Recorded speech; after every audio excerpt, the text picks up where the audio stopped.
Foreign investors हैं जो निवेश करते हैं अयोध्या में, अब वो भी नहीं आएंगे? देखिए, अयोध्या में मर्यादा पुरुषोत्तम राम की धरती अयोध्या, जिसमें करोड़ों लोग देश के प्रभु श्री राम के मंदिर से आस्थावान है और बहुत बड़े पैमाने पर 10-10 लाख 5-5 लाख लोग आते थे, दर्शन करते थे, माथा टेकते, चढ़ावा। यहां तक तमाम गरीब लोग, हमने देखा है, गरीब लोग जाड़े में कपड़े नहीं हैं, अच्छे कपड़े नहीं हैं, पैर में जूते नहीं हैं, चप्पल नहीं है, लेकिन प्रभु श्री राम के मंदिर के प्रति बहुत ही आस्थावान है। तो आस्था के अनुसार चढ़ावा चढ़ाया और देश के राष्ट्रपति से लेकर एक गरीब से गरीब आदमी जिसके बदन पे कपड़े नहीं है, खाने का अच्छा इंतजाम नहीं है, इसके बावजूद भी प्रभु श्री राम का दर्शन करते हैं, प्रभु श्री राम के प्रति आस्थावान है। इनकी संख्या इस देश में करोड़ों है।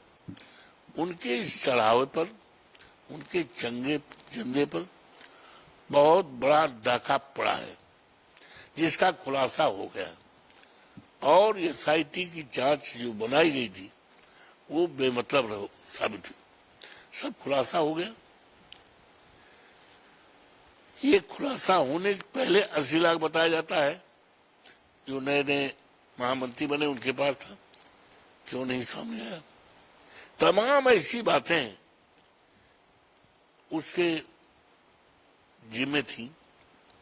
हमारे कोषाध्यक्ष कहते हैं हमने कोई अधिकृत हस्ताक्षर नहीं किया, हम कहीं जाते नहीं। अरे भैया, किस बात के लिए आप कोषाध्यक्ष हो? जब दूर दूर से आप रोटी सेक रहे हो, दूर दूर से जानकारी किस बात के लिए?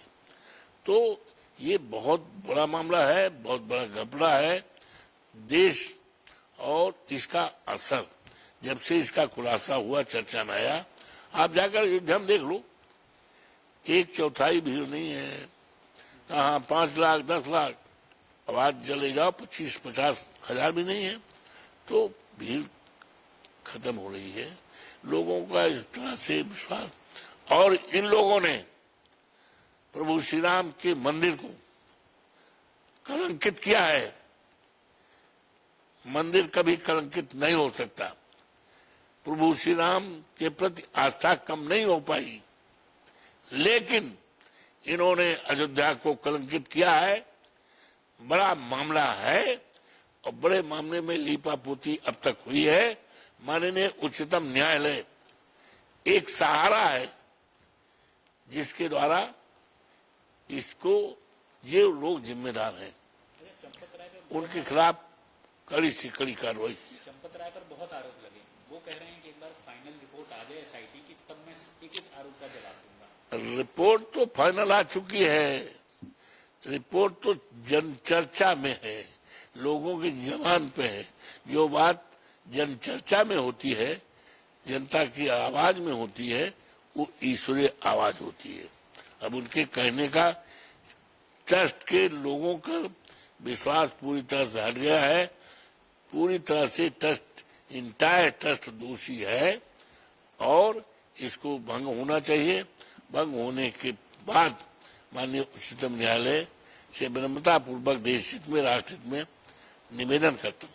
27 में जनता की अदालत में भी जाएंगे सब लोग, बीजेपी भी जाएगी, आप भी जाएंगे, क्या लगता है अदालत जवाब देना पड़ेगा कि इस राम मंदिर की मुद्दे का? ऐसा है, बीजेपी को तो यही परेशानी है, हमारे योगी बाबा को यही परेशानी है।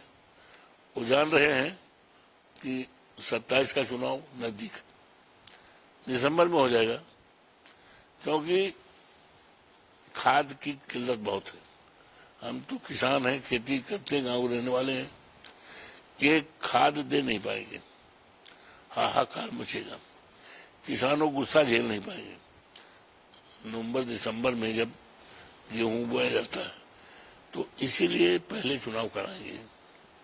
और ये परेशान है इनकी लोकप्रियता घटी है, इनके प्रति लोगों का यकीन भरोसा घटा है, और दूसरी तरफ समाजवादी पार्टी पीडीए के प्रति, अखिलेश यादव जी के प्रति लोगों का विश्वास बढ़ा है।